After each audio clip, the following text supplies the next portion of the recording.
Jadi sejak itu kalau mengundang saya jam 9, untuk jamaah itu jam 8.30. Nah, saya bilang ada manfaatnya kan.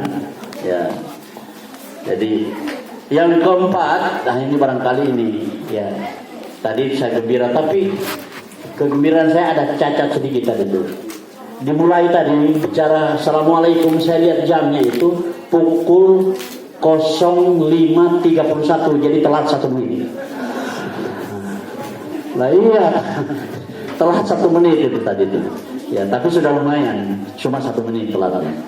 Nah, jadi yang selanjutnya Bapak dan Ibu sekalian yang saya hormati, kegembiraan saya ini mungkin akan sempurna kalau sekiranya Bapak dan Ibu besok-besok mungkin mengajak ya putranya yang tidak sekolah lagi atau keluarganya supaya mudah-mudahan. 2 minggu lalu saya ngisi di Pekalongan. Saya bilang memang calon penghuni surga. Untung ada hadis yang mengatakan bahwa di surga itu tidak ada orang tua. Kalau tidak ada hadis itu saya pesimis. Kenapa? Di masjid itu baunya Ramadan. Nah, kenapa baunya Ramadan? Orang-orang tua. Nah, kalau maunya anak-anak muda kan parfum. Nah, jadi saya bilang ya mungkin Ramadan itu akan berubah aromanya ya besok-besok ya. Jadi mungkin ya kita aja anak-anak kita kalau yang memang ada kegiatan hari Sabtu, apalagi kalau pas hari Sabtu itu kebetulan libur tidak ada kegiatan karena ya maaf saja saya ingat pengajian itu sejak tahun 68 saya SD kelas 6. Itu diajak oleh bapak saya jalan kaki sekitar 12 km hanya pengajian Muhammadiyah. Jadi PP itu pergi pulang itu lebih dari 20 km oleh bapak saya itu diajak. Lalu saya dijanjikan permen yang kecil itu. Dia nanti belikan permen. Betul dia berikan permen, tetapi bukan permennya itu yang saya ingat. Saya ingat bapak saya mengajak saya pengajian. Nah, itu yang menjadi penting bagi kita. Anak-anak terutama di SD itu tuh kalau diajak kan ya sama, kita pernah di SD juga. Sama dengan kalau punya berbuka puasa itu senang bukan karena sholat maghribnya tapi karena takjilnya itu. Nah, di Bapak dan Ibu sekalian yang saya hormati, memang agak susah ya. Sekali lagi ini murid saya memberi tugas di nulisan. Karena susahnya begini. Kita ini kalau sudah terbiasa dengan hal-hal yang dekat dengan kita, akrab dengan kita, kita lupa. Dan tidak lagi istilah Jogja itu apa ya? Tidak lagi menggali segala sesuatunya. Jadi pemanya saja, kalau ditanya orang, kursi, tolong Muin ambilkan kursi, saya bisa ngambilkan kursi. Tapi kalau ada orang nanya kepada saya, apa kursi menurut definisi bahasa Indonesia? Itu kalau kita buka Kamus Besar Bahasa Indonesia Balai Pustaka, itu di sana tertulis begini: kursi adalah tempat duduk yang berkaki dan bersandaran. Nah, jadi ini masuk kategori kursi. Sana kursi ada kakinya, tapi kalau di rumah bisa saja kursi itu sudah ada sandaran, tidak ada kakinya. Apa? Terus namanya apa itu? Ya. Jadi itu contoh kita sudah karena akrab dengan kursi, ditanya tentang itu kita tidak bisa lagi menjawab secara benar menurut kaidah-kaidah bahasa. Nah, oleh karena itu kalau ditanya apa agama Islam, selesai sudah. Apa sih Islam itu? Belum sampai agama. Nah, kalau agama gimana? Kita ingat lagi saya di SD itu ada guru saya mengatakan agama itu terdiri dari 2 kata. Bahasa Sanskerta. Artinya tidak, gama kacau. Kan cuma itu. Jadi agama itu pokoknya asal tidak kacau. Jadi kalau dalam satu rumah itu sejenis, bukan laki-laki perempuan, sama-sama laki-laki, asal senang aja udah beragama itu. Tidak kacau. Kan sudah luar biasa itu. Nah, oleh karena itu, karena agama ini kebutuhan manusia, Ya, mudah-mudahan kalau jamaah kita ini, ya mudah-mudahan saya termasuk menganggap berkeyakinan bahwa agama itu adalah kebutuhan. Sebab tidak sedikit orang yang menganggap agama itu adalah kewajiban. Kita melihat agama dari perspektif bahasa, maaf, ad-din itu agama. Din itu dari dal, ya, dan nun.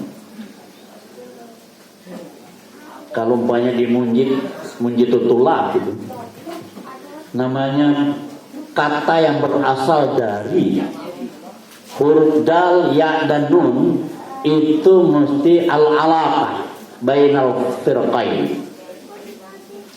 Tapi firqatun fi madhal a'la. Kemudian yang kedua adalah adna. Jadi dal, ya, dan nun itu adalah menggambarkan hubungan dua belah pihak. Tidak boleh hanya salah satu, dua belah pihak. Yang satu pihak berada pada posisi yang di atas, yang kedua mesti di bawahnya. Jadi berbeda.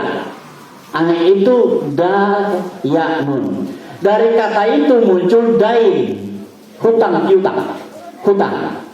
Dain itu mesti saya dengan beliau, saya kreditor, sana debitor, saya lebih tinggi. Nah, orang yang berhutang itu jangankan posisi, gayanya saya beda. Orang datang minta sumbangan itu walaupun pakai dasi itu sopan sekali, walaupun aslinya tidak sopan. Pakai bahasa bukan lagi kromo inggil, pakai itu loh untuk meraih duit di sana. Jadi orang yang berhutang dengan yang menghutangi itu beda posisi. Walaupun mungkin bahasa agamanya yang memberi hutang itu pahalanya lebih tinggi, tetapi yang butuh itu mesti lain.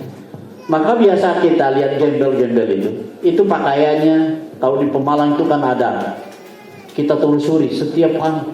Saya bilang, coba kita lihat itu, ikuti. Ternyata rumahnya bagus, tapi kalau sudah kampung sudah sobek-sobek bajunya itu loh. Ya. Nah, kenapa? Mungkin karena dia tahu bahasa Arabnya itu, bahwa kata-kata lain itu.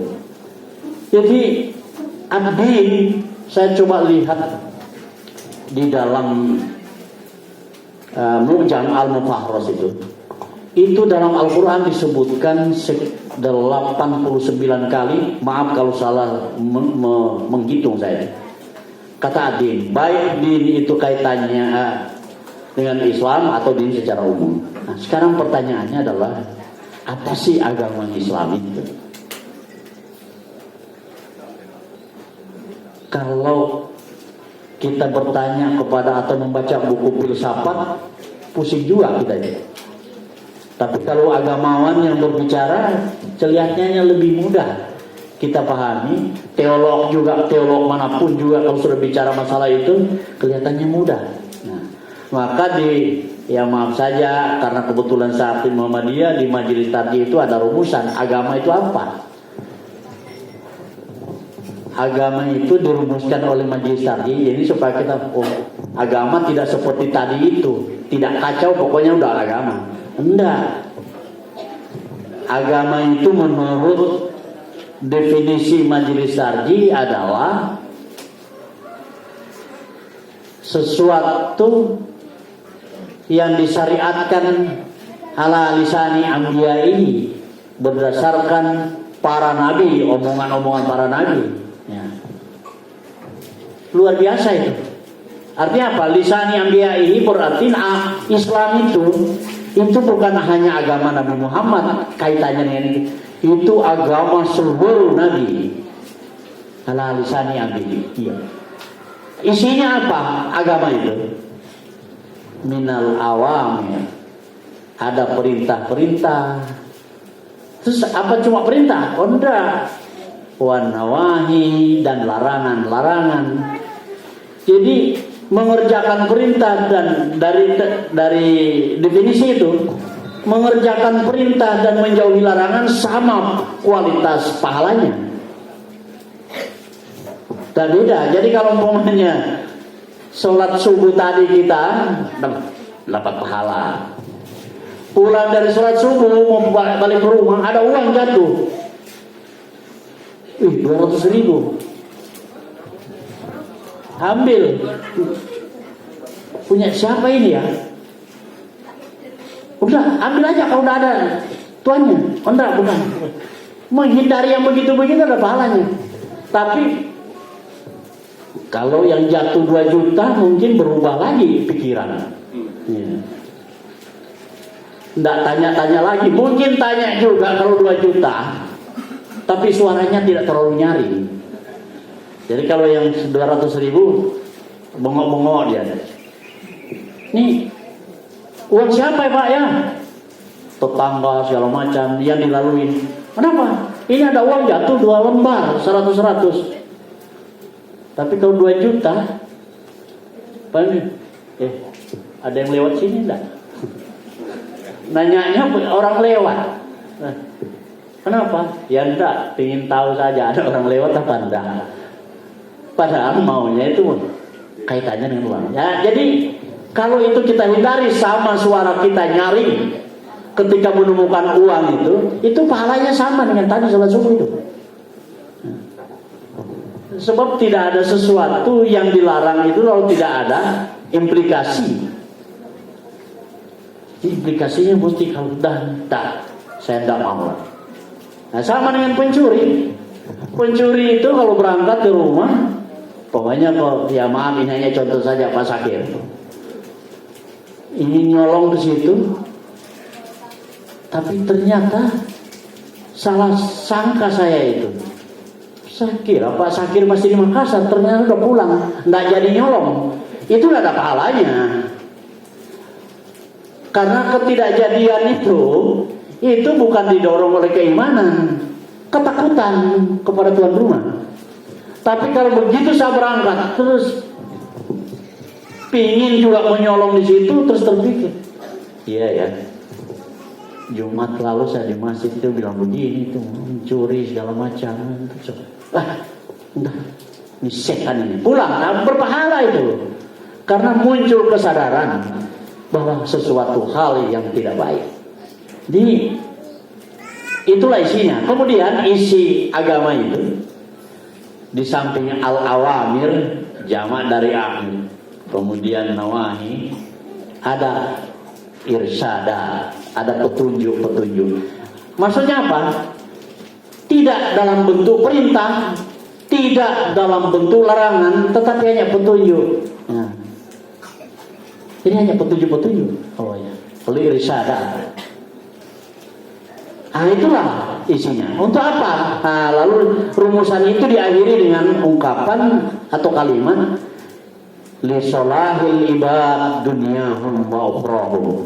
Jadi agama itu berfungsi untuk li solahil ibad, kebaikan manusia di permukaan bumi ini, kemudian di akhirat pun selamat dari neraka.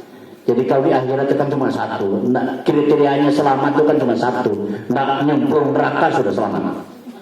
Iya, nggak usah repot-repot. Di dunia ini kan terlalu banyak indikator. Orang sukses itu satu, sekolahnya tinggi, ekonominya begini, istrinya solihah kalau banyak laki-laki, suaminya soleh kalau dia istri, anak-anaknya juga abror, baik-baik semua. Terlalu banyak untuk orang sukses di dunia ini. Maka ada orang yang sukses di satu sisi tetapi gagal di sisi lain. Ada orang pintar tapi anaknya mabuk-mabukan, nah, itu kan tidak sukses. Bapaknya panitia pembangunan masjid tapi anaknya jarang ke masjid. Bahkan bapaknya begitu diresmikan masjid, dia tidak pernah ke masjid lagi. Tapi kalau di akhirat apa? Akhirat cuma satu. Rabbana atina fid dunya hasanah. Ya. Wa fil akhirati hasanah wa qina adzabannar. Ya udah itu aja lah. Jadi usaha kita di dunia ini itu cuma mengejar satu. Jangan nyemplung neraka.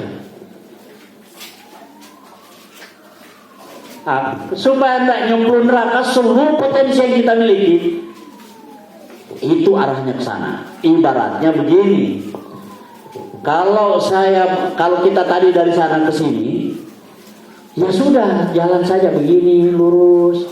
Masalah ada yang di samping kiri kanan soal lain. Nah, terus saja lah. Jadi tujuan kehidupan itu mesti dipatok dulu. Oh iya, tidak bisa tidak. Karena apa? Setiap gerakan kita itu mesti, kalau dalam bahasa-bahasa filsafat Islam itu, waktu itu kan tidak ada, konsep waktu itu tidak ada. Jadi konsep waktu itu adalah berkaitan dengan gerak. Kalau gerak itu berarti ada waktu. Jadi waktu sebenarnya tidak ada, tapi ini agak berat.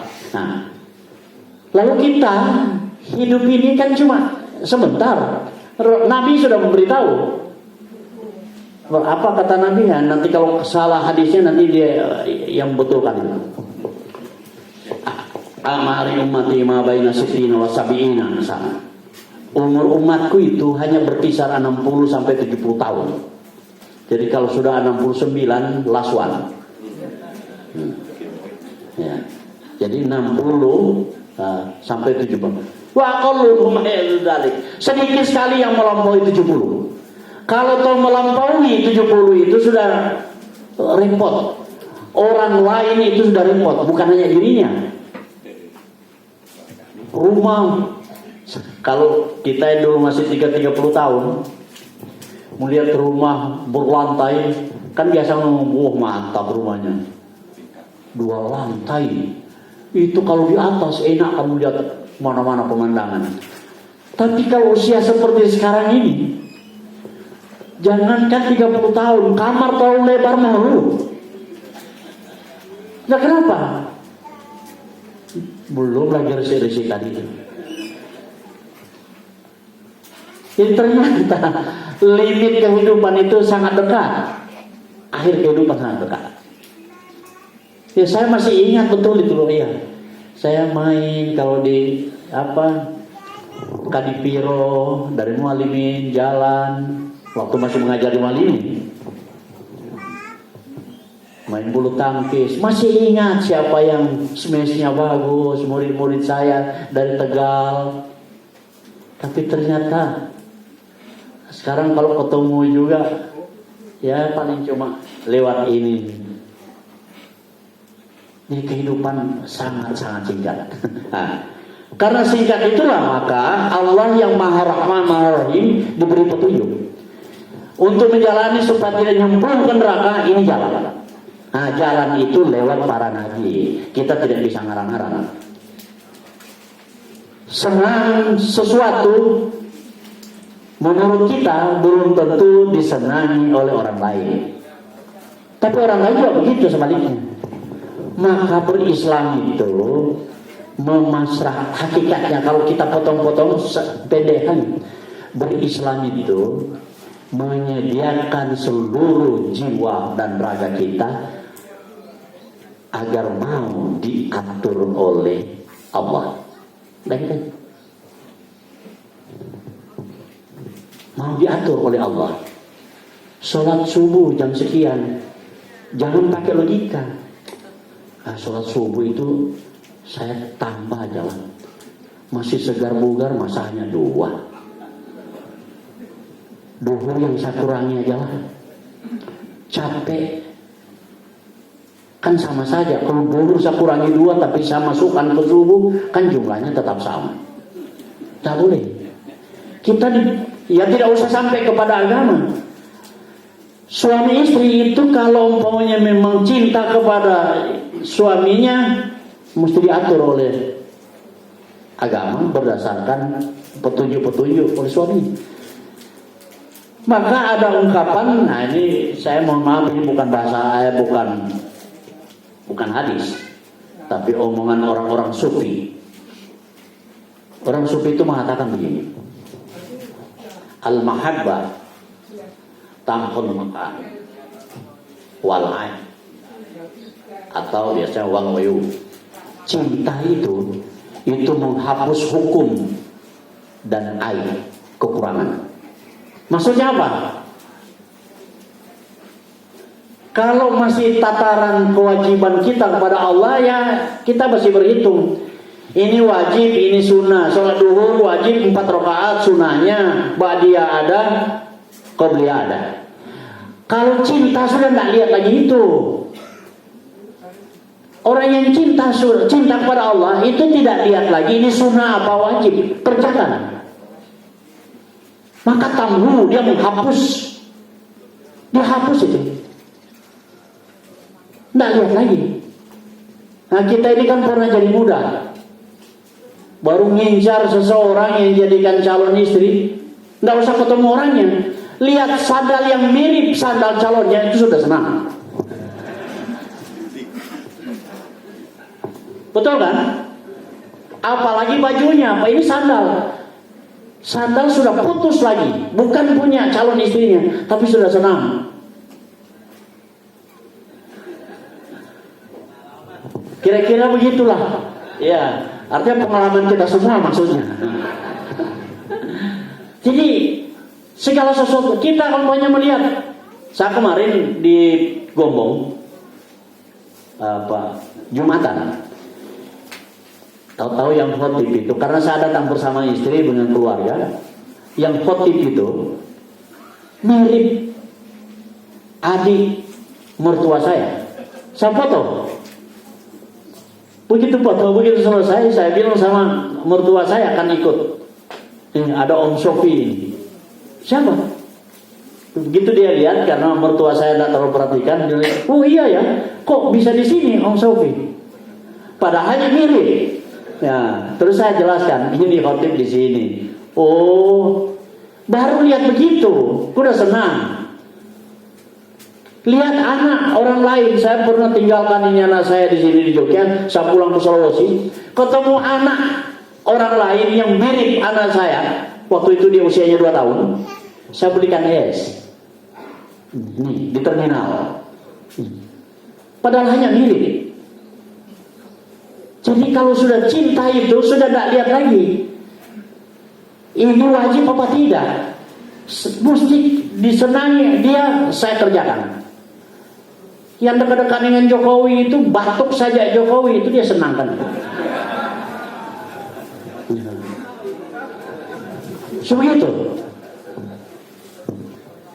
Ya kira-kira, tapi banyak namanya itu, nggak usah diulang-ulang tuh. Ya. Iya, jadi kita ini kalau sudah senang, saya dulu terus terang saja, setiap hari Jumat itu lihat KR. Siapa yang khutbah, di mana khutbah. Saya kan senang betul mendengarkan Pak AR, Pak Ahmad Azhar Basir. Itu idola saya. Kalau sudah khutbah Jumatan di sini, Jumatan pagi-pagi itu sudah cari koran KR karena mesti dimuat di halaman 2. Oh, Pak AR di sini. Itu biar jauh saya pergi, pokoknya di Kota Baru, ya Masjid Suada. Nah, teman-teman, saya berangkat. Lah kenapa? Omongannya senang kita. Padahal walaupun Pak AR yang biasanya saya jemput kalau hari Kamis pagi, saya jemput di Cilitiro yang sekarang sudah jadi ketua kantor PP Muhammadiyah. Saya jemput ke Buah Mualimin setiap kalau dia tidak keluar kota, setiap hari Kamis itu mengisi di Mualimin. Saya bonceng pakai sepeda motor. Ya. Tiap Kamis itu. Tapi kalau sudah khutbah saya cari dia. Nah, kalau ada dua-dua itu, cari yang dekat. Umpamanya, Pak Ahmad Azhar Basir, umpamanya di UII, Pak AR sini Pak AR. Jadi kalau sudah senang tuh, mahabbah itu, cinta kepada Allah itu tidak berpikir lagi ini rukun apa tidak. Sudah senang. Jadi esensinya kita menyerahkan diri. Jangan kita yang mengatur Islam. Tidak usah sampai agama. Di organisasi saya mengatakan, yang ingin mengatur Muhammadiyah berdasarkan nafsunya silakan minggir. Kalau Anda mau diatur Muhammadiyah silakan masuk. Sebab akan kacau organisasi itu kalau masing-masing orang yang terlibat di situ memaksakan kehendaknya untuk diikuti. Apalagi Islam.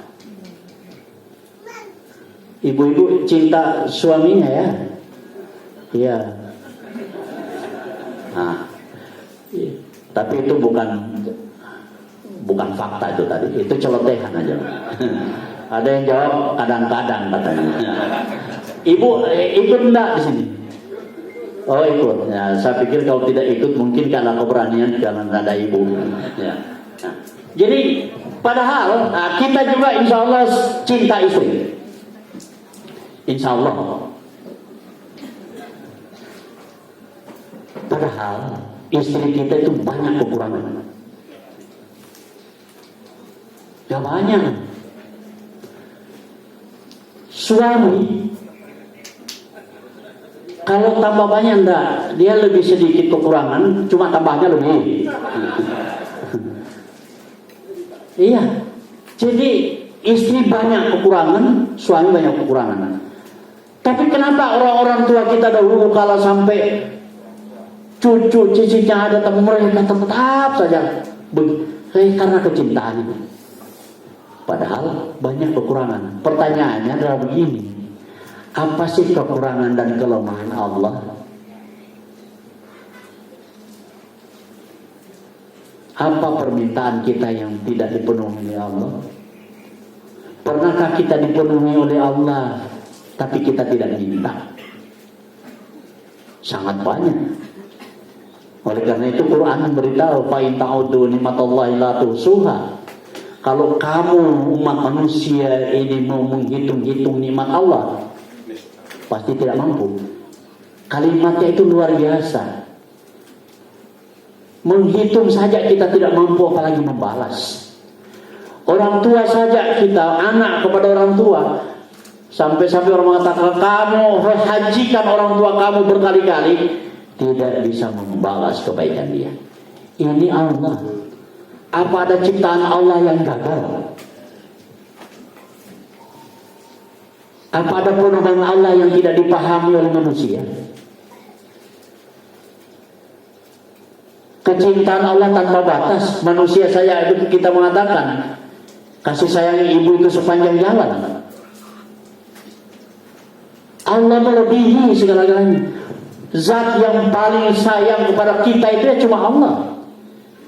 Ranking kalau pakai ranking kedua Rasulullah SAW. Ketiga baru orang tua, keempat baru guru, 5 baru teman. Teman itu paling bawah. Tapi dalam kehidupan sehari-hari, WA teman itu biasanya mengalahkan perintah ibu. Oh iya, mau ini, kamu berangkat dulu ke sana ya. Jangan jam itu, saya ada janjian ini sudah di WA oleh teman. Nah sekarang panggilan Allah enggak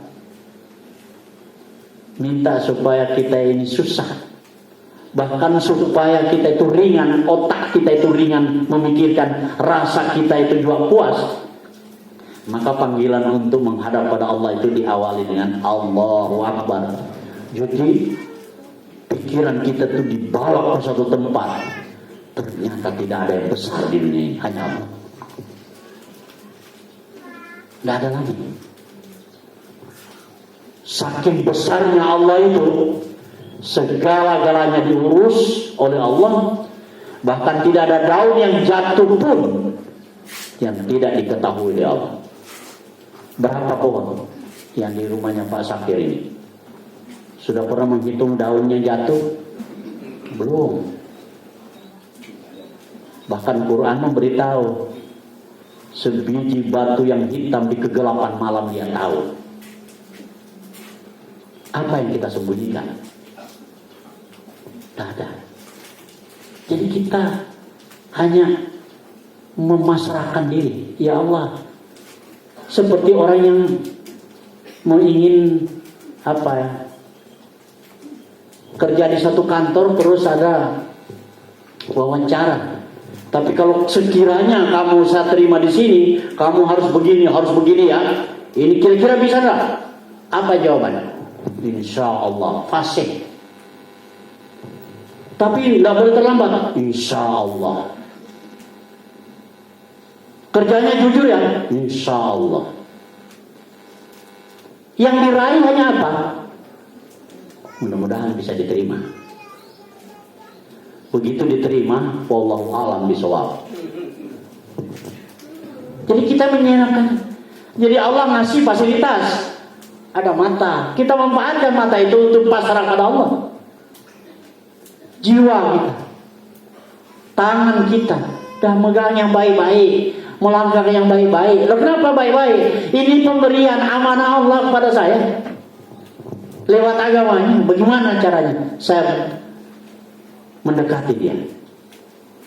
Nah, kok di akhirat kita lihat saja yang biasa dibaca oleh saudara-saudara kita dalam surah Yasin itu.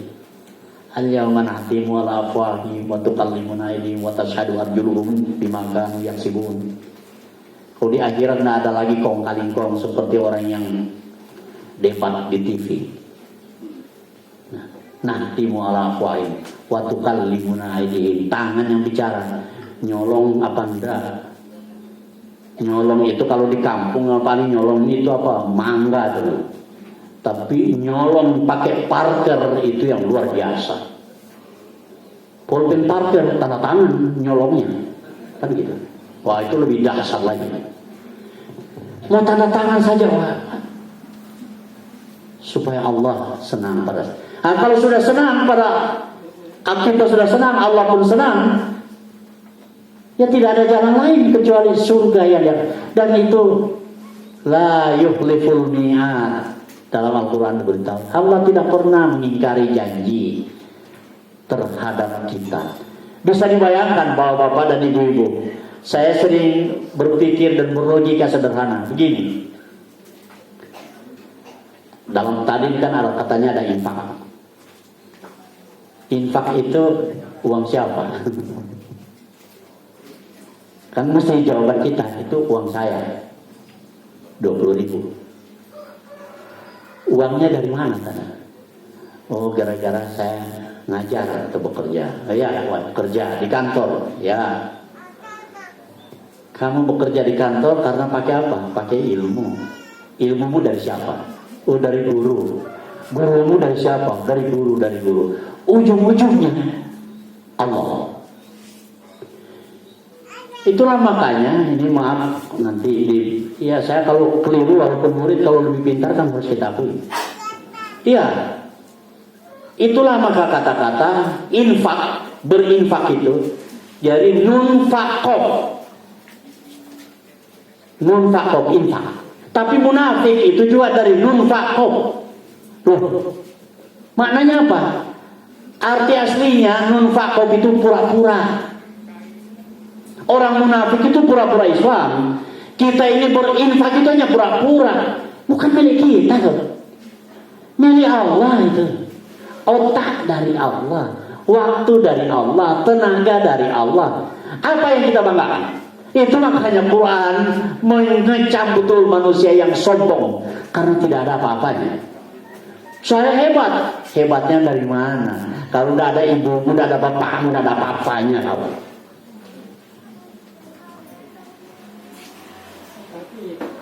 Oh iya, ibu bapak, tapi bukan buta huruf. Iya, tapi ininya fulusnya dari siapa? Iya, kalau di beberapa waktu lalu kan ada ibu yang tukang rosok anaknya jadi IP-nya tertinggi kan? Itu kan inspiratif betul. Bukan apa-apanya, bersyukur kepada Allah dan berterima kasih kepada kedua orang tua. Bayangkan tukang ronsok anaknya sampai sudah S2. Itu kan tidak main-main itu loh. Jadi kita ini pura-pura. Tadi kalau kita ini memasukkan, itu pura-pura itu loh. Uangnya kalau kita runtut dan ternyata alhamdulillah mesti dari situ milik Allah. Nah, saya bisa dulu begini bukan karena ada kursi, karena ada badan saya. Badan saya dari siapa? Allah ngasih itu. Berjalan juga begitu. Apapun aktivitas kita itu senantiasa menggunakan pemberian Allah. Mau tidur, coba kalau ayat Al-Quran kan memberitahu sekiranya tidak digenggam oleh Allah, napas itu bablas kita. Kita tidak tahu menahu kan, udah tidur aja. Jadi kita hanya, sekali lagi, hakikat beragama itu ya cuma pasrah pada Allah Subhanahu wa taala. Mau diatur. Nah, mau diatur itu yang namanya ridho. Nah, itu makanya kalau di sekolah-sekolah Muhammadiyah itu mesti diawali dengan doa. Raditu billahi robba. Saya ridho. Nggak, agak susah diterjemahkan ridho itu. Kalau diterjemahkan pakai pokoknya ridho saja, itu kayak kering. Nah, maka guru saya, guru Pak Sakir, itu memberi makna juga. Ridho itu puas. Saya puas. Puas itu bukan hanya senang, di atas senang. Puas Allah itu Tuhanku. Kita puas. Nah. Tapi bukan hanya itu. Setelah raditu billahi rabba wa bil islami dina. Saya juga puas berislam sebagai agama dan Muhammad sebagai Rasul. Jadi kepuasan itu mengikuti. Nah, makanya Al-Quran lalu memberitahu, in kuntum tuhibbunallah fattabi'uni. Kalau memang kita ini jamaah, ini kopi ngaji, betul-betul mencintai Allah, buktikan. Apa buktinya? Kata Rasul, kata Al-Quran, fattabi'uni, ikuti saya. Saya Muhammad, bukan saya Mu'in. Ikuti Muhammad. Apa Muhammad?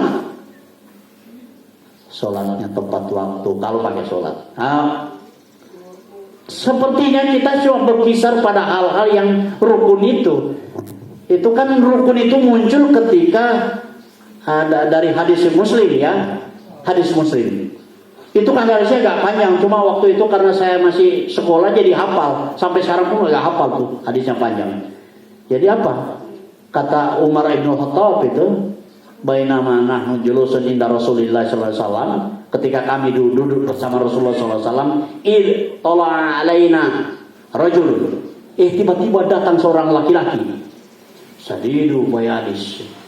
Sadidu sawarisa. Bajunya putih, rambutnya hitam. La yura alaihi atharu safar. Tidak nampak tanda-tanda dari itu perjalanan. Tak kelihatan. Tak tahu muncul di depan itu. Fa'asnada rukbatayhi ila rukbatayhi. Kemudian dia menyandarkan lututnya, dengkulnya kepada dengkul Nabi. Wa wada'a kaffayhi ala faydayhi, dan dia letakkan kedua telapak tangannya di atas paha Nabi. Setelah itu dia tanya, "Ya Muhammad." Orang tadi itu nanya, "Akhbirni anil Islam." Saya beritahu, tolong beritahu pada saya apa Islam itu. Rasulullah jawab, "Al-Islam antasyhadu an la ilaha illallah," dan seterusnya sampai yang 5 ini. Nah, setelah selesai dia mengatakan begini, "Sadaqta." Betul. Setelah mengatakan sadaqta itulah lalu Umar Ibn Khattab nyeletuk. Fa'ajabna lahu yas'aluhu wa yusaddiquhu. Mengherankan orang ini. Dia datang bertanya, tapi dia dijawab oleh Nabi dan bilang betul. Jadi kayak menguji ini. Ya, jadi setelah itu baru dia tanya lagi, "Akhbirni anil iman." Dijawab oleh Rasulullah selesai, sampai selesai, "Sadaqta." Betul. Tapi Umar tidak nyeletuk lagi karena sudah herannya tadi. Setelah itu baru dia bertanya lagi pada Nabi, "Akhbirni anis sa'ah." Kalau begitu tolong tunjukkan pada saya kapan kiamat terjadi itu. Rasulullah lalu menjawab, "Mal mas'ulu an-aha bi'alama minas sa'il."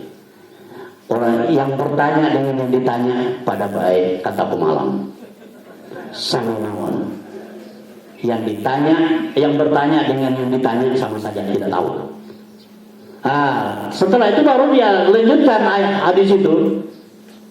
Akhbirni an amaratiha. Kalau begitu saya tolong diberitahu tanda-tanda kiamat. Wah, tanda-tanda kiamat Rasulullah langsung menjawab, "Antani dal amatu rabbataha wa antaral hufatal urata liyasai yatatawaluna fil bunyan." Yang intinya jawaban Rasulullah itu, kalau tanda-tanda kiamat adalah ketika manusia sudah dihinggapi oleh hedonis yang luar biasa, kecintaan kepada dunia yang sudah luar biasa, ya tahu fil dunia. Jadi orang yang miskin, orang yang ya tidak punya apa-apa, tidak ada baju, tidak ada sandal pun berlomba-lomba membangun tempat.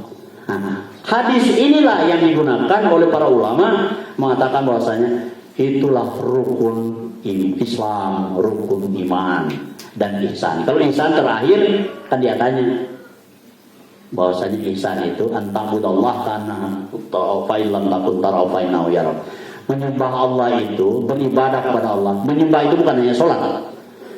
Itu adalah seolah-olah kamu melihat Allah, dan kalau kau tidak pasti Allah akan melihat. Jadi kita datang kemana saja Allah ada. Kalau dulu zaman Orde Baru biasa bahasanya katanya Alam Saratu perwira negara itu menteri pembangunan 3 yang mengatakan bahwasanya waskat dalam Islam itu luar biasa. Jadi kita kemana-mana pun sudah seperti itu. Jadi Bapak dan Ibu sekalian, itu rukun. Rukun itu sama dengan tiang-tiang ini. Di rumah itu hanya tembok-tembok segala macam. Itu rukun. Pokok-pokoknya. Tetapi rumah itu akan indah kalau ada kordennya, ada catnya. Nah, itulah kebaikan-kebaikan yang lain. Jadi kalau kita hanya sholat, hanya puasa, hanya itu baru rukun. Tapi rukun ini saja belum tentu dikerjakan orang. Artinya apa? Ada yang pasang korden tapi tidak ada rumahnya. Nah, ini kan lucu itu. Ya. Oh, jendelanya dicat, tapi tidak ada atap. Nah, rukun itu dipasang dulu semuanya supaya lebih enak. Jadi sekali lagi Bapak dan Ibu sekalian yang saya hormati, kita berislam sekali lagi hanya satu. Mulai saat ini, detik ini, kita pasrahkan diri untuk diatur oleh Allah. Bagaimana aturannya? Sudah terlalu banyak, apalagi pengajian-pengajian. Ya. Kepada istri, kepada anak.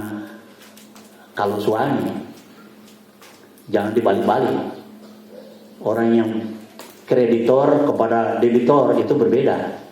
Orang yang punya hutang dengan yang lain itu hadisnya lain.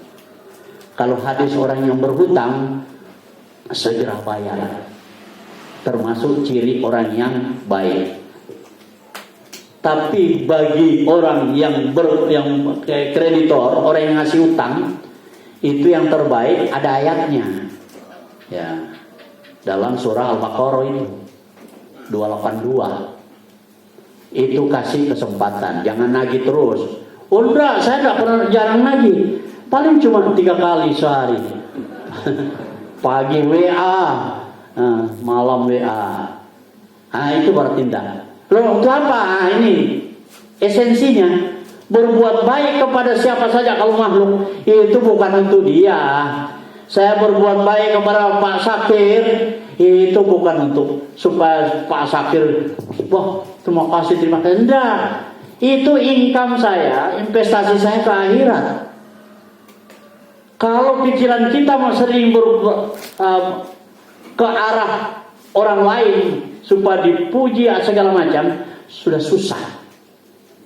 Nah, kita beragama itu kan sholat Allah itu kita sembah atau tidak pernah berkurang keagungannya.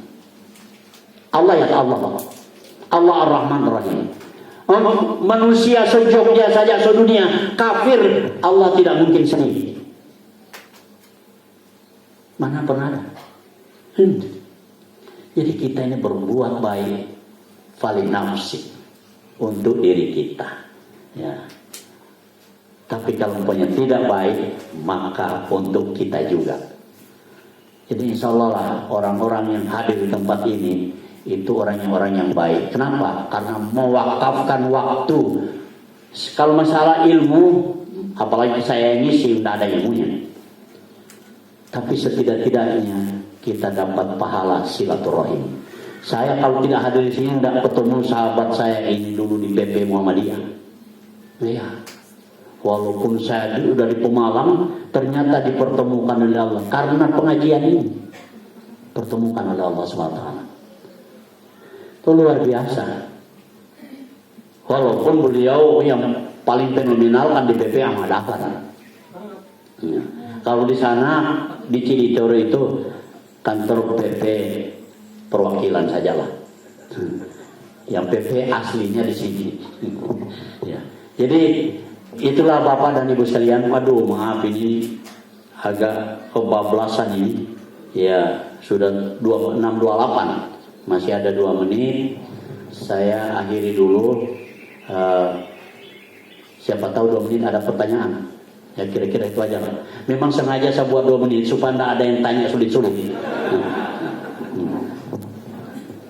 Silakan saya kembalikan sebentar. Alhamdulillah, matur nuwun Ustaz Abdul Muin atas penyampaiannya yang sangat luar biasa kepada semuanya. Kita lanjutkan, meskipun kata Ustaz hanya 3 menit, tapi bagi yang sering juga mungkin ini. Saya persilakan kepada jamaah yang mau bertanya.